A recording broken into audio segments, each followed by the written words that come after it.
মাতৃপিতৃ পূজা এবং উৎসর্গ সমারোহ নামের এক বিশেষ অনুষ্ঠানের মাধ্যমে সন্তানরা নিজেদের মা বাবার পা ধুয়ে পুজো করে আশীর্বাদ গ্রহণ করে। বিবেকানন্দ কেন্দ্রীয় বিদ্যালয় বদলপুর শাখায় আজ এই অনুষ্ঠানের আয়োজন করা হয়। প্রত্যেক বিবেকানন্দ কেন্দ্র বিদ্যালয়ে বাৎসরিক একটি উৎসব হয়ে থাকে, সেটা হলো পিতৃমাতৃ পূজা, পিতৃমাতৃ বন্দনা।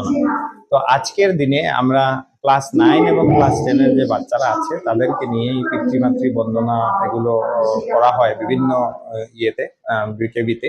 ঠিক সেরকম ভাবে আমরাও আমাদের যে বাচ্চারা আছে ছোট ক্লাসের তাদেরকে নিয়ে আমরা এই পিতৃমাতৃ বন্দনা গুলো করছি।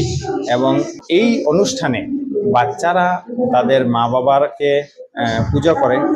সকালবেলা তাদের প্রথমে পা ধুয়ে তারপর ওদেরকে ভিতরে নিয়ে পূজা করা হয়। এবং এখন যে এই যে চলছে পুজো, সেখানে এই যে যিনি সেই পূজার অনুষ্ঠানটা পরিচালনা করছেন উনি যেমন ওদেরকে বোঝাচ্ছেন বিভিন্ন জিনিসগুলো নিয়ে।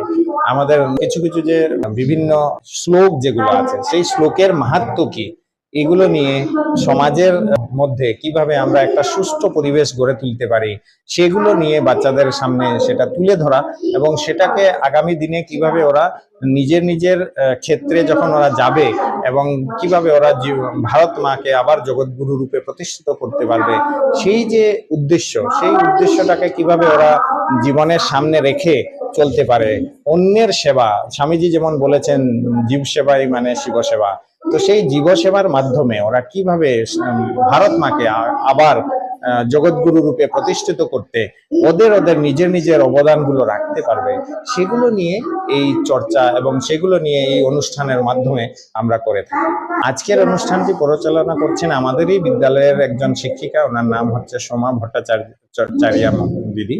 উপস্থিত বিশিষ্ট ব্যক্তিদের মধ্যে আমাদের বিদ্যালয় ডেভেলপমেন্ট কমিটির যিনি ভাইস প্রেসিডেন্টের দায়িত্বে আছেন শ্রদ্ধেয় পীযূষকান্তি মজুমদার, বদরপুরের একজন বিশিষ্ট ব্যক্তিত্ব উনি আছেন। এবং সাংস্কৃতিক দিকের একজন বিশিষ্ট ব্যক্তিত্ব পরিমল কর্মকার, উনিও আছেন।